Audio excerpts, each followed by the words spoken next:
welcome to Library Connection. I'm Mandy Cantrell, Youth Services Director at the B.B. Comer Memorial Library here in Sylacauga. I want to thank TV47 and Robert especially for all they do to help us put on our program. Today we're going to talk about something that I really know very little about, so I've asked somebody who knows a lot about it to come in. David DeWeese is joining me today from DeWeese Lawns here in Sylacauga. Thank you, David, for coming in when you probably could be working this morning. Yeah, thank you for having me. I appreciate you coming in. I see David working all over town in yards and businesses, and I think, because I don't know too much about lawn care, that most of the lawn care goes on in the spring and summer, but it's really a year-round. It is. There are several things to think about, throughout the year, and it's an ongoing process. It is.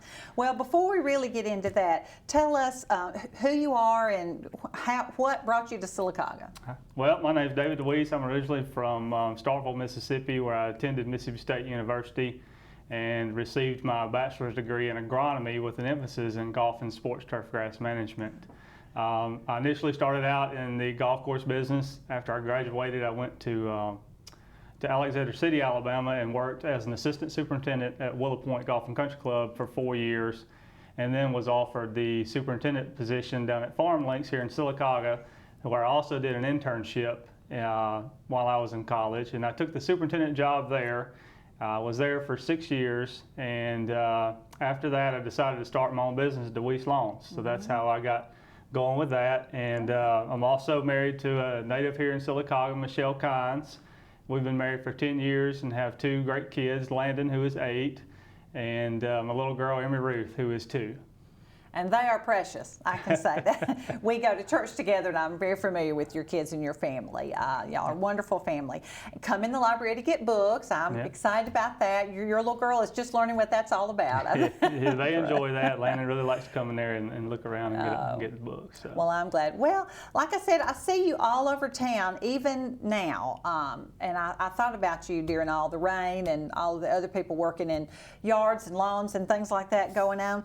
Okay, there is a lawn care schedule, which I know I printed a copy that you sent me, maintenance care for warm season grasses, because we're in the South. I'm sure it's different than north or other places. Yes, it is. Warm season grasses is pretty much everything that we have around here that you see. There's not a lot of cool season grasses, and they are treated differently. So yeah, we do have this, kind of rough schedule here of some things to be thinking about. As you see on the screen, you got your pre-emergence, your post-emergence, your fertility programs, your watering, aeration, dethatching, and things like that. And as you can see here, it kind of gives you a generic idea of what needs to be done during certain times of the year. And you can also reach out to co-ops and some other places and and get a good idea of what needs to be done throughout the year. Now we need to be doing the pre-emergence, right? Correct. To kill the weeds. Yeah, and this year, with it being warmer and wet, we're probably, stuff that I'm seeing is about 2 to 3 weeks ahead of normal timing. Normal timing is usually trying to get your pre-emerge down, usually by March 1st, March 15th, somewhere around there. It's always dependent on soil temperatures.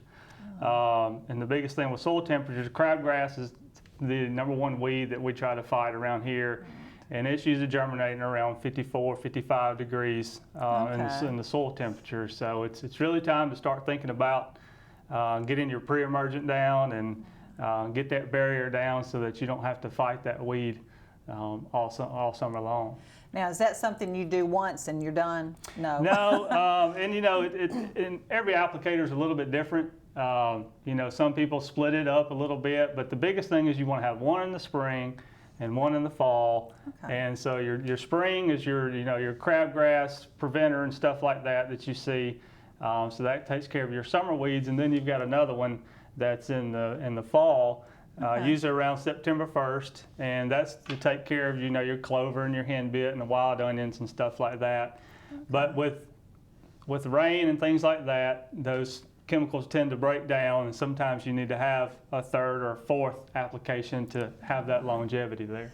If we just knew when it would rain. Yeah. Right now, it's just about every day. It's just about, isn't it? Yeah. What kind of grasses grow well in our area, or is that just a long, huge list? No, not necessarily a long, huge list. You know, the three main that we have here is your Bermuda grass, which is the more of the sun-loving plants that do really well. And then you have centipede grass, which some people call it the lazy man grass.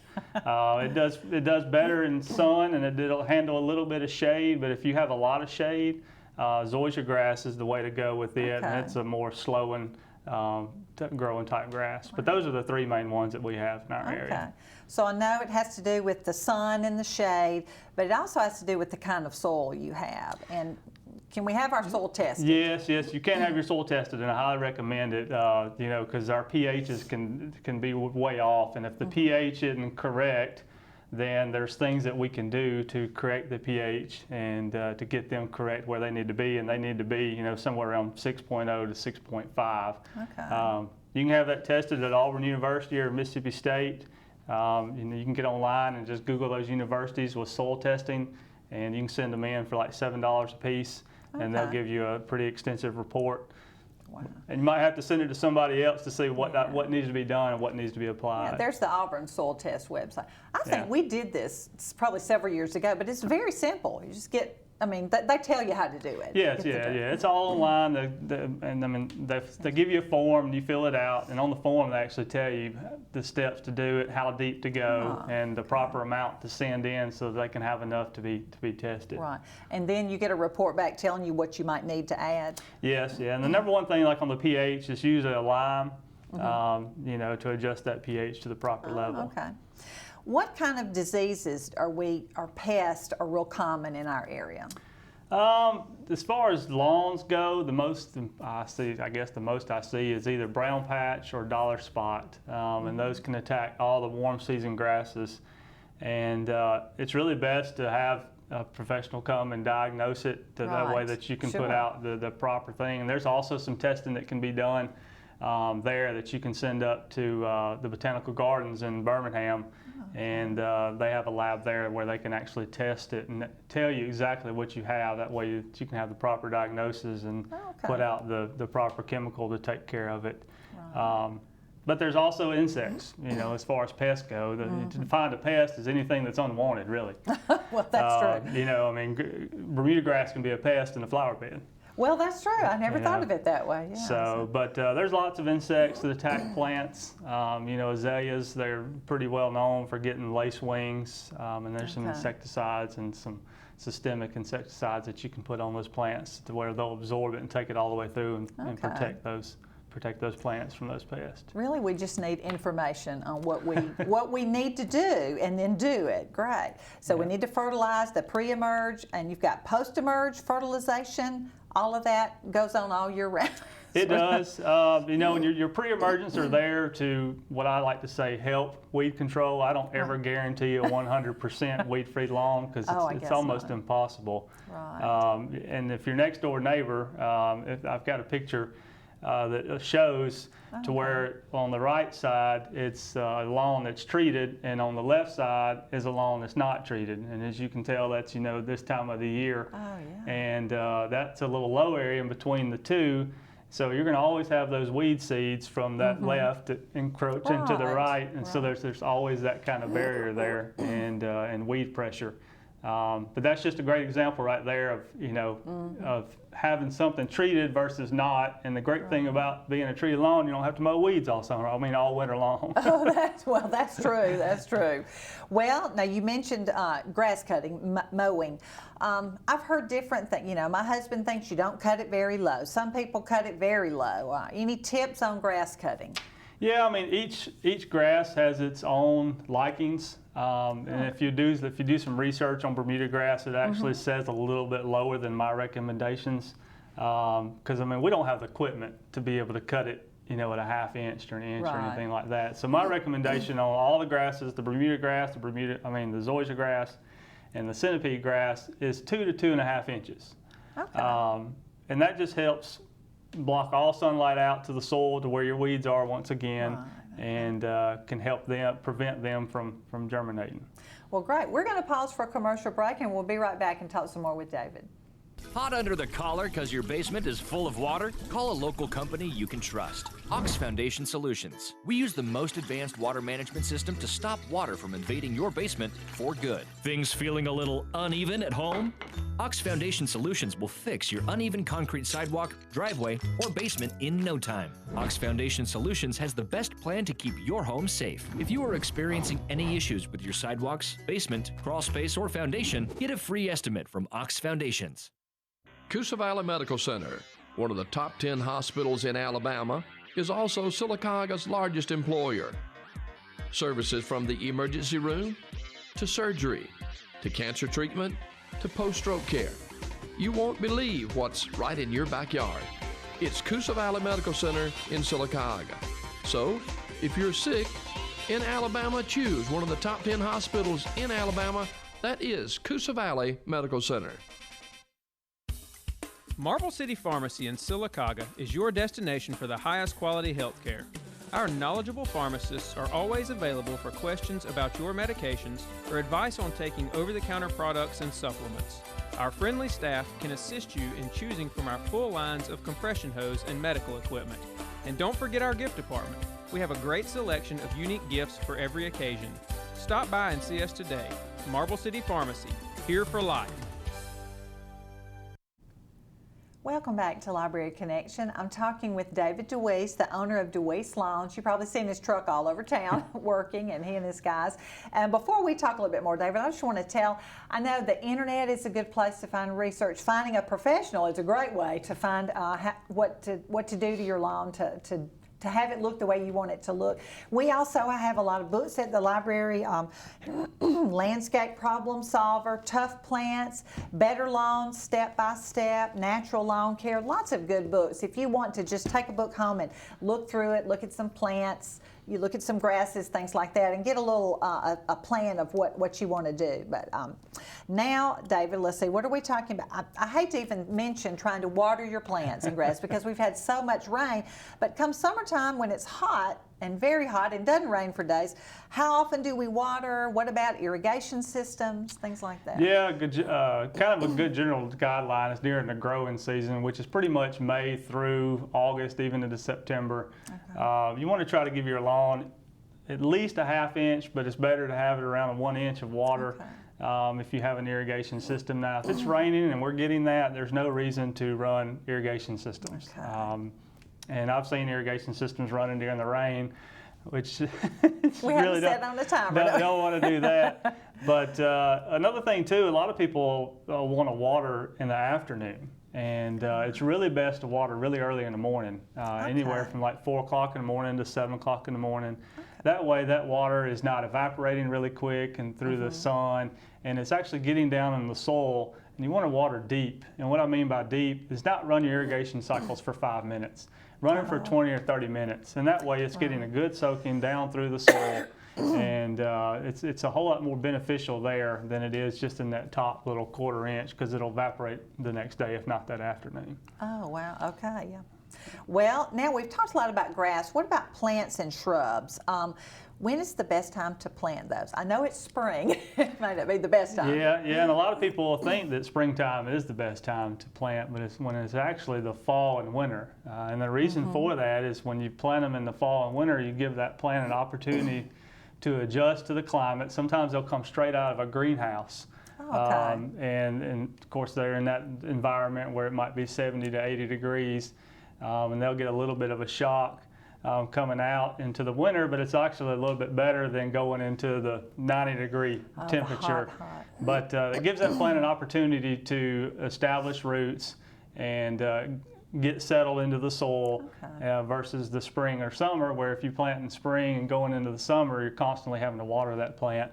And if you do it in the fall and winter, you don't have to really so much worry about that. I know it doesn't always fall that way. If you have just built a house and you need some grass, you got to do it in the spring. But anyway, that's true. You do what you got to do. But if you can plant it, the fall is better. Yep. Great. All right, what kind of shrubs are good? I know as far as grass, we're looking at sun or shade, and the same thing I know is true with plants and shrubs. what are some good shrubs and trees for our area? Yeah, so you've got some shade plants, and I've got a picture of 4 that I like. It's an oak leaf hydrangea. There we are. Yeah, there's the fatsia, and then you've got the shade hostas, which there's plenty of hostas that you can mix in to have a good representation there in a lot of different colors and some highlights. And then another good one is the autumn fern as well. But those are some of the really good shade plants that do well in the shade. Which is great if you've got trees. Yes. And yes. not a lot of grass. There's some areas around Sylacauga where people will ask me, what can I grow? And I'll ask them where they live, and I'm like, you might as well just have a shade landscape, because you can't have grass, and when you're just totally 100% covered. I guess so. And trees, grass just isn't going to survive under those. But a pretty shade area can be so pretty. I It think can, so nice. absolutely. When it's done right, it sure can. Even with some color? Is there some? I guess think of everything green. But Yeah, and a lot of people want flowers year round too, which can be difficult in our area now. Now, if you're down in Florida, it's a different story where they've got the warmer weather year round. But you can do some really good coloring with some shade plants. Now, what about in the sun? A lot of us have full sun. Yeah, and I've got another picture as well with some sun loving. There they are. The lower petalum on the left is kind of, not necessarily a newer one on the market, but it's got that good purple foliage that everybody likes. So it's kind of a good background. It is an evergreen, so it stays that color all year round. And of course, everybody loves the knockout roses when they're in full bloom. And you can achieve that right there with some proper fertilization and pruning. That's beautiful. And as long as you're not planting in just 100% pure clay, red clay. And then two that I really like, which a lot of people don't think about using, are these grasses. And adagio grass on the left, and then you've got the muhly grass on the right. That adagio grass right there on the left will have that seed head all summer long. And then it'll go dormant during the winter, but it does a fabulous job. And the muhly grass will put off that seed head as well in the fall time, and have that color there going into the fall and throughout the winter. So even grasses can have the color that flower. I mean, maybe not as bright a color, but yeah. There's several different varieties, in those in the grass families, and the ornamental grasses, as I like to call them. So wow. Well. What about a time to prune them? I know when you have shrubs and azaleas and bushes, everything, when is a good time to prune? It's different for each one. Yeah, and that's the biggest, what I tell everybody is just, try to do the research on the plant before you just go out there and then make sure that you're doing proper pruning. One of the things that we see a lot is crepe myrtle. Yes. And I've got a picture on some crepe myrtles here. And we can see that, on the left, that's kind of what they look like now. And ideally, what you want to do is just go in and thin it out, as you see on the right. You want to keep your 3 main ones. You want to keep that height, and you just want to thin it out a little bit because they are trees, and they're not a shrub. So that's the proper way of actually pruning the crepe myrtle. And the biggest thing is selecting the right variety when you're planting. Okay. Sometimes people will or just go to the local store and buy a crepe myrtle, not knowing what it is, and plant it 4 feet from the house, and it might be a 30-foot variety that can overtake the house really quickly. And that's a lot of times that's why they get cut back. We are those people who committed crepe murder for a long time and then realized, no, we don't need to do that. But it takes a little while. We're out there in January is a good time. Yeah, January and February is really the ideal time to be doing any pruning on crepe myrtles and trees of that. You want the sap to be all the way down so that they're not getting injured. I mean, you can do some light pruning throughout the growing season, and that can be beneficial as well. But some of the other, roses, I've always done roses in the springtime. A lot of people do them in the winter. And I haven't seen any negative results to it. But, the biggest thing, like on ornamental grasses, you want to do them in the spring. But anytime you're doing any heavy pruning, you want to make sure that when it starts putting off that new growth, that we're not going to have another hard freeze to where it would injure the new growth on the plant. And if we could just know when that last freeze is coming. Yes, that'd be nice. That would be nice. Well, we talked about different kind of plants. I know there are ways to use plants and shrubs for privacy, to prevent soil erosion, flowers to attract butterflies and bees, things like that. What are some ideas? You know, as far as the privacy fence, I say a privacy fence, there's some Arborvitas or some Nellie R. Stephen hollies and things like that you can plant really close together. And once they mature, you basically have like a green fence, a living fence. Right, yeah, it does. I've seen and it'll block off, you know, anything, block off sound. You know, it can block off wind, or you know, just give you that privacy. Some of the soil erosion plants, a lot of people plant junipers. Junipers are really good on a slope to help hold that slope, and they don't like wet ground anyways. So, you know, on a slope generally it doesn't hold a lot of water, and they can create a good ground cover to hold that soil there and give you a good mat and a ground cover. Right, with all the rain, we sure don't want it to wash away. away. Yeah. And how about to attract butterflies or different things? Yeah, like on that? the butterflies, there's a bunch of perennials out there that the butterflies like. You have some lantanas, you have marigolds, you have the purple coneflowers, you have the black-eyed Susans. Those are some of the main ones, and also a butterfly bush. That's an easy one to remember there. And it puts off a beautiful purple flower, and it does really well in our area as well. Okay, now for people like me, explain perennials and annuals. So perennials, they come back every year. A good example of a perennial is like a tulip, or any kind of bulb that you plant. It's going to come up, it's going to go through this growing season, it's going to give you all that beautiful color, and then in the winter it'll die back and it'll come back the next year. Where an annual would be like a pansy, to where you would plant it for the winter time and have that color, and come summertime it's not going to do well and it's going to die off and it's not going to come back. So that's the difference there. You'll buy some more the next year. That's exactly right. And annual, you think of you're going to do it annually. Right, you know? okay. Well, great. Well, we're going to pause for another commercial break, and we'll be right back to talk some more with David. Hot under the collar because your basement is full of water? Call a local company you can trust. Ox Foundation Solutions. We use the most advanced water management system to stop water from invading your basement for good. Things feeling a little uneven at home? Ox Foundation Solutions will fix your uneven concrete sidewalk, driveway, or basement in no time. Ox Foundation Solutions has the best plan to keep your home safe. If you are experiencing any issues with your sidewalks, basement, crawl space, or foundation, get a free estimate from Ox Foundations. Coosa Valley Medical Center, one of the top 10 hospitals in Alabama, is also Sylacauga's largest employer. Services from the emergency room to surgery to cancer treatment to post-stroke care. You won't believe what's right in your backyard. It's Coosa Valley Medical Center in Sylacauga. So, if you're sick in Alabama, choose one of the top 10 hospitals in Alabama. That is Coosa Valley Medical Center. Marble City Pharmacy in Sylacauga is your destination for the highest quality health care. Our knowledgeable pharmacists are always available for questions about your medications or advice on taking over-the-counter products and supplements. Our friendly staff can assist you in choosing from our full lines of compression hose and medical equipment. And don't forget our gift department. We have a great selection of unique gifts for every occasion. Stop by and see us today. Marble City Pharmacy, here for life. Welcome back to Library Connection. I'm talking with David DeWeese, the owner of DeWeese Lawns here in Sylacauga.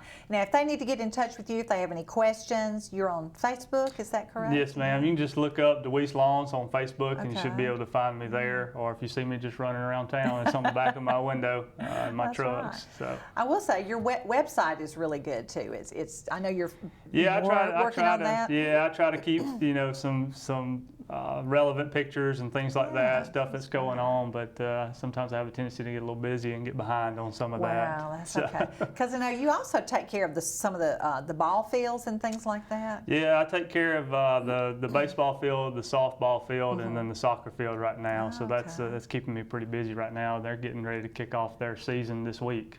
On all three sports. So. Well, a lot of kids play ball, so I know we're all very grateful for what you do. Well, tell me about pine straw and mulch, things like that? Yeah, so now's a really good time to really start thinking about, if you like pine straw mulch. A lot of people ask me sometimes, well, which one's better? And I always say that, it's a preference, Okay. on what you like. The mulch is a little bit more up front, but it lasts longer than the pine straw. Pine straw, if you can get it down once a year, that's great. Twice a year is a little bit better. And what a lot of people don't realize is when you put that pine straw down or that mulch, it basically creates a layer that'll block the sunlight from getting to the soil to where those weed seeds are and help prevent weeds from growing in your beds. Okay. And another thing that you can do, we talked about pre-emergence in lawns. You can do the same thing in your beds as well. My biggest thing is that I always tell people to make sure that you read the label of the products that you're applying to make sure that you're good with what you're putting out and the plants that you have, that it won't injure anything that you have. But between a mulch or a pine straw and a pre-emergent, if you get those down in your bed, the pre-emergent's twice a year, and if you can just get a layer of either mulch or pine straw down once a year, you'll eliminate 95% of the weeds. So, Oh, wow. Yeah, That's great. that'll help a lot. Yeah. And it does look pretty, but it, does, Yeah. it serves even a Yes, better there purpose is than that. Yeah, there's purpose. What about some basic tools and equipment that we need for lawn care? Well, for lawns, the biggest thing that I see is making sure that you have a good sharp lawnmower blade. And a lot of people don't think about replacing it or sharpening it. But I would say, either replace it, on a yearly basis, Okay. or get it sharpened once or twice a year. And it all really depends on how much grass you're cutting and how often you're cutting. Right. But you want to keep that blade good and sharp. And the reason for that, you want to cut the blade and you don't want to really tear the blade. And a dull blade will tear the blade to where a good sharp blade will actually cut it like a pair of scissors. And if you have a dull blade and you start tearing the grass, you can open it up to injury and insects and diseases and things like that. So it's best to have, just a good, sharp lawnmower blade on there. And another thing that I always recommend is a good set of hand pruners. Okay. For pruning roses and hydrangeas and things like that. And once again, make sure that they're kept sharp so that you get a good clean cut on your plants when you're pruning. It's like the story of the tree cutter, keeping your axe sharp. Yeah. And you can cut a lot more trees with a sharp axe. That's great. Now, leaf cleanup, is that still going on? I think of that as being fall, but... Yeah, and leaf cleanup, really it's best if you could do it throughout the winter as they fall. But if you haven't, now's a good time, if we can catch it when it's dry, to go out and take a leaf blower or a rake or something like that and try to get them out of your beds. And then get them out on your lawn or something like that, and either mulch them up or blow them or cut them or rake them or something like that. Just get rid of that, because anytime you trap moisture down, with leaves, they like to hold moisture, you can open up disease. It's just a perfect environment to grow a disease in, and which can be translocated into your plants and things like that. So it's best to get rid of those and just discard of those. Well, great. Well, David, I just appreciate you being here today. And like I said, if you want to contact him, you can look on Facebook, his website, or see him in town. I know you're all over town. Early in the morning. Yes, ma'am. I'll see you a lot. Well, great. Well, and I hope you'll come to the library, check out some books on lawn care. It's time to start thinking about those pretty flowers we want to plant. And I appreciate you guys joining me today on Library Connection. Hope to see you in the library.